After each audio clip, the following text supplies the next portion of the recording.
Hello friends, welcome to my YouTube channel. आज का हमारा टॉपिक है प्रकाश क्या है। प्रकाश क्या है, प्रकाश के क्या गुण होते हैं, प्रकाश का हमारे दैनिक जीवन में क्या महत्व होता है और प्रकाश की किरणें किसे कहते हैं। ये सारे टॉपिक्स का आज हम सब अच्छे से चर्चा करेंगे। तो चलिए स्टार्ट करते हैं कि प्रकाश क्या है। प्रकाश एक प्रकार की ऊर्जा है कि जो हमारे दृष्टि ज्ञान को जागृत करता है, जिसकी सहायता से हम किसी वस्तु को देख पाते हैं। यहाँ बात यह आती है कि प्रकाश क्या होता है। प्रकाश एक प्रकार की ऊर्जा है। ऊर्जा के लिए मैंने अपना एक वीडियो बना रखा है, जो आपको मेरे डिस्क्रिप्शन बॉक्स में उसका लिंक मिल जाएगा। उससे आप समझ लेंगे तो आपको ऊर्जा समझ में आ जाएगी। क्या रहा है कि प्रकाश क्या है, एक ऊर्जा है कि जो हमारे दृष्टि ज्ञान को जागृत करता है। अर्थात हमारे दृष्टि ज्ञान को जागृत करने से क्या तात्पर्य होता है कि हमारे अंदर 5 इंद्रियां होती हैं। वैसे तो इंद्रियां 10 होती हैं, लेकिन 5 ज्ञान इंद्रियां होती हैं और 5 कर्म इंद्रियां होती हैं। जैसे आंख, कान, नाक, जीभ और त्वचा, ये 5 ऐसी इंद्रियां होती हैं जिनसे हमें बाह्य विषयों, बाह्य कारकों के बारे में ज्ञान होता है, इसलिए हम इसे ज्ञान इंद्रियां कहते हैं। आंख एक ऐसी इंद्रिय होती है जो हमारे दृष्टि ज्ञान के लिए आवश्यक होती है। अर्थात वही एक इंद्रिय होती है कि जिससे हम किसी वस्तु को देख पाते हैं। लेकिन इस दृष्टि ज्ञान को जागृत करने के लिए जिस ऊर्जा की आवश्यकता होती है वह ऊर्जा प्रकाश है। प्रकाश ही वह ऊर्जा है जो हमारे दृष्टि ज्ञान को जागृत करता है और हम वस्तुओं को देख पाते हैं। हम वस्तुओं को देखते कैसे हैं, इसके लिए थोड़ा सा हम लोग समझेंगे कि जैसे यहाँ कोई प्रकाश स्रोत रखा है। अर्थात यहाँ पे मान लीजिए अगर हम टार्च रखते हैं और यहाँ पे कोई वस्तु है जो अंधेरे में स्थित है और यहाँ हम होते हैं, जब तक ये टॉर्च नहीं जला होता है या अंधेरा होता है, यह वस्तु हमें दिखाई नहीं देती है। यह वस्तु हमें दिखाई नहीं देती है। यहाँ से जब हम टॉर्च को जलाते हैं तो ये प्रकाश की किरणें जब इस पे पहुँचती हैं तो यहाँ से ये परावर्तित होकर के और ये हमारे नेत्रों में प्रवेश करती हैं, तब जाकर के हमें ये वस्तु दिखाई देती है। आइए समझते हैं प्रकाश के क्या गुण होते हैं। पहला, इसमें प्रकाश विद्युत चुंबकीय तरंगों के रूप में चलता है। प्रकाश जो होता है वो विद्युत चुंबकीय तरंगों के रूप में चलता है। विद्युत चुंबकीय तरंगे अर्थात विद्युत चुंबकीय तरंगे एक ऐसी तरंगे होती हैं जिनको चलने के लिए, जिनको गति करने के लिए किसी माध्यम की आवश्यकता नहीं होती है। दूसरा यह है कि प्रकाश स्वयं दिखाई नहीं देता, लेकिन प्रकाश की सहायता से हम किसी वस्तु को देख पाते हैं। बच्चे यहाँ कंफ्यूजन में पड़ जाते हैं कि अरे भाई प्रकाश हमें दिखाई नहीं देता और इसकी सहायता से हम वस्तु को देख पाते हैं। आइए समझते हैं। जब हम सूर्य के प्रकाश में खड़े होते हैं और पास में या दूर पे कोई वृक्ष होता है तो हम उसे बड़े आसानी से देख लेते हैं। लेकिन इस वृक्ष और आपके बीच में जो प्रकाश है, क्या वह हमें दिखाई देता है? नहीं, वह हमें प्रकाश दिखाई नहीं देता। हाँ, उसकी सहायता से हम वृक्ष को या किसी वस्तु को जरूर देख लेते हैं। जैसे अगर प्रकाश दिखाई देता तो जैसे बारिश की बूंदें गिरती हैं तो वो हमें स्पष्ट रूप से दिखाई देती है कि हाँ यहाँ पे ज़्यादा घनघोर बारिश हो रहा है। लेकिन कहीं आप ऐसे सीधा खड़ा होकर के देखेंगे, अगर सामने कोई भी चीज़ नहीं है, अगर पूरा खाली मैदान है, तो आप दूर पर देखेंगे तो एक वृक्ष दिखाई देगा और बीच में आपको कोई भी चीज़ें दिखाई नहीं देती हैं। जैसे वायु आपको दिखाई नहीं देता, ऐसे ही प्रकाश जो होता है वह आपको दिखाई नहीं देता है। लेकिन प्रकाश दूसरी वस्तुओं को देखने में हमारी मदद करता है। प्रकाश का अगला गुण है, प्रकाश निर्वात में चल सकता है। इसकी चाल 3 × 10⁸ मीटर प्रति सेकंड होती है। अर्थात प्रकाश क्या होता है, वह निर्वात में भी चल सकता है।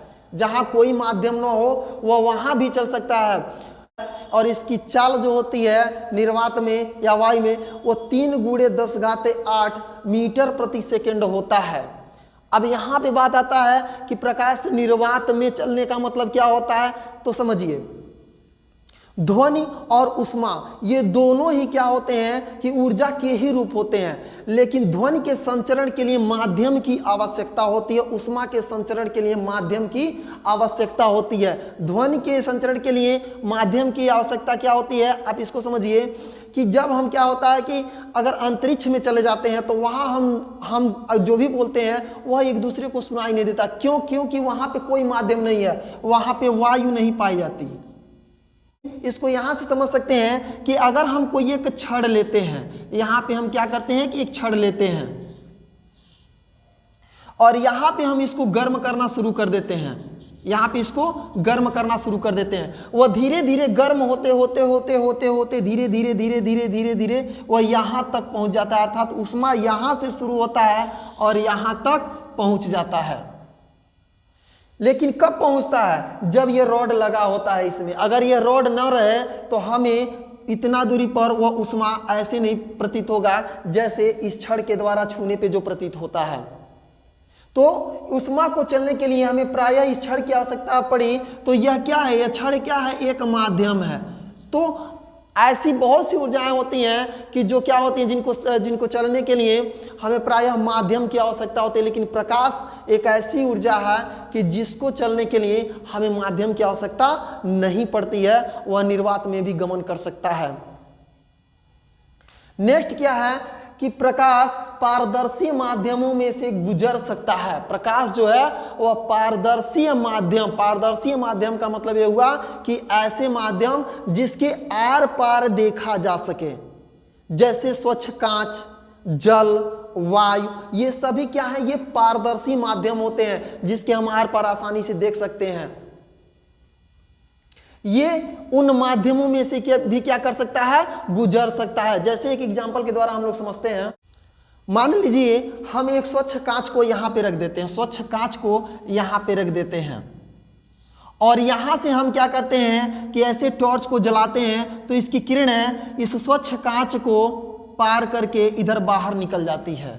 यह स्वच्छ कांच क्या है? यह पारदर्शी माध्यम है, पारदर्शी माध्यम है। और प्रकाश क्या कर सकता है कि पारदर्शी माध्यमों में से भी गुजर सकता है, अर्थात वह जल से भी गुजर सकता है, स्वच्छ कांच से भी गुजर सकता है, वायु से भी गुजर सकता है। यानी जितने भी पारदर्शी माध्यम होते हैं इन सब से वो क्या कर सकता है? गुजर सकता है। अब जो इसका अगला गुण है वह है प्रकाश सरल रेखा में गति करता है। प्रकाश जो है वह सरल रेखा में, सीधी रेखा में गति करता है। जैसे हम लोग गति करते हैं और रास्ते में कोई गड्ढा पड़ जाता है या कोई वृक्ष पड़ जाता है तो हम लोग क्या करते हैं? अपने रास्ते को बदल करके ऐसे होकर के निकल जाते हैं। लेकिन प्रकाश ऐसा नहीं करता है।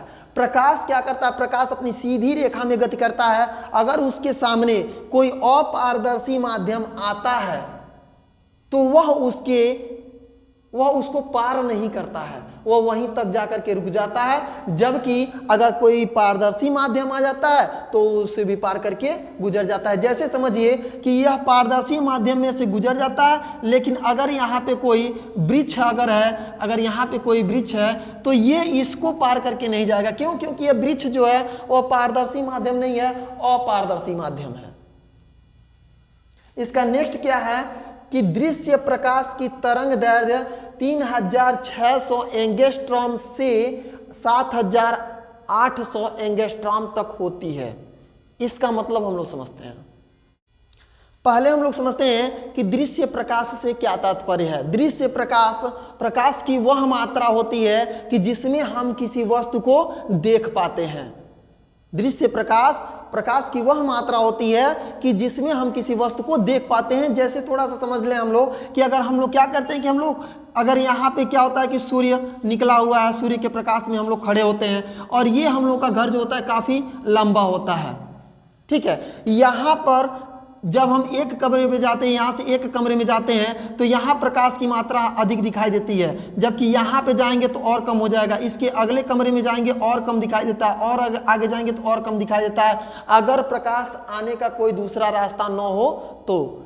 इसका मतलब ये है कि हम जितना ही आगे बढ़ते हैं प्रकाश की मात्रा उतनी ही कम होती चली जाती है, ठीक है। अब एक ऐसी जगह पर हम पहुंचते हैं कि जहां वस्तुएं हमें दिखाई तो देती हैं लेकिन पूरा स्पष्ट रूप से नहीं। वहां पे प्रकाश की जो मात्रा होती है वो बहुत ही कम होती है, और जहां पे वस्तुएं हमें बिल्कुल स्पष्ट रूप से दिखाई देती हैं वहां प्रकाश की जो मात्रा होती है वह क्या होती है? अधिक होती है। तो उसी प्रकाश की जो तरंग दैर्घ्य होती है, जो सबसे कम होता है वह 3600 एंगस्ट्रॉम होता है, और जो सबसे अधिक होता है वह 7800 या 7800 एंगस्ट्रॉम होता है। अब यहाँ बात आती है एंगस्ट्रॉम क्या है। एंगस्ट्रॉम जो है वह एक मात्रक है।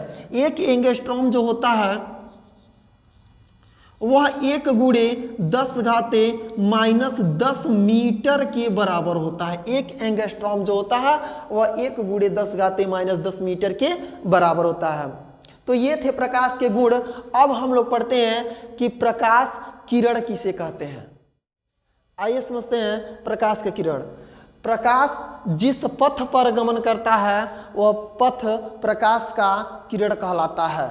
अर्थात जैसे हम किसी रास्ते को पकड़ करके चलते हैं तो हम लोग के लिए पथ होता है, हम लोग के लिए रास्ता होता है। ऐसे ही प्रकाश जिस पथ पर गमन करता है, जिस रास्ते पर वह चलता है, उस रास्ते को हम किरण कहते हैं। जैसे वायु भी अगर चलता है तो वह भी अपने रास्ते को बना करके ही चलता है।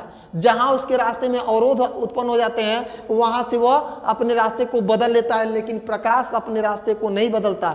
जैसे यहाँ पे अगर कोई एक बड़ा सा पहाड़ है और वायु तीव्र गति से आती है तो वायु इससे टकराती है तो यह अपने रास्ते को बदल लेगी, यह अपने रास्ते को बदल सकता है, इधर उधर बदल लेता है। लेकिन प्रकाश की किरणें अगर यहाँ से जाती हैं तो यह वहीं तक जाएंगी जहां तक इसका अवरोध उत्पन्न नहीं होता, अर्थात इसको रोकने के लिए कोई अपारदर्शी माध्यम नहीं आ जाता है। तो प्रकाश जिस पथ पर गमन करता है उसे प्रकाश का किरण कहते हैं, उस पथ को प्रकाश का किरण कहते हैं। अब आइए समझते हैं कि प्रकाश का हमारे दैनिक जीवन में क्या महत्व है। प्रकाश का हमारे दैनिक जीवन में बहुत बड़ा महत्व है। सबसे पहला कि अगर प्रकाश न रहे तो हम किसी वस्तु को देख नहीं पाएंगे। दूसरा और सबसे बड़ा महत्व क्या होता है इसे हम लोग समझते हैं। सूर्य से निकलने वाली प्रकाश की जो किरणें होती हैं या पेड़ पौधे या सभी जीव जंतुओं पे पड़ती हैं, लेकिन पेड़ पौधे जो होते हैं ये सूर्य की प्रकाश की किरणों की उपस्थिति में अपना भोजन तैयार करते हैं प्रकाश संश्लेषण की क्रिया के द्वारा।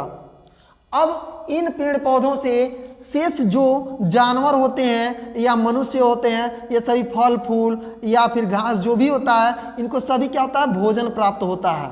या अन्य जो भी जीव होते हैं सबको भोजन कहाँ से प्राप्त होता है? पेड़ पौधों से प्राप्त होता है। कुछ मांसाहारी जीव होते हैं तो वो क्या करते हैं, वो शाकाहारी जीवों को मार करके खा जाते हैं। तो शाकाहारी जीव आखिर वो क्या खाते हैं, वो पेड़ पौधों को ही खाते हैं। अगर प्रकाश न रहे तो प्रकाश संश्लेषण की क्रिया नहीं होगी और पेड़ पौधे खत्म हो जाएंगे, तो सभी जीव जंतु क्या हो जाएंगे, समाप्त हो जाएंगे। एक तरह से हम ये माने कि पृथ्वी से जीवन क्या हो जाएगा, समाप्त हो जाएगा। तो ये था प्रकाश का हमारे दैनिक जीवन में महत्व। अगर मेरा वीडियो आपको पसंद आया हो तो इसे लाइक और शेयर जरूर कीजिएगा और मेरे चैनल को सब्सक्राइब करके बेल आइकन को दबा दीजिएगा ताकि मेरा अगला जो नोटिफिकेशन हो वह आपके पास जल्द से जल्द पहुंच सके।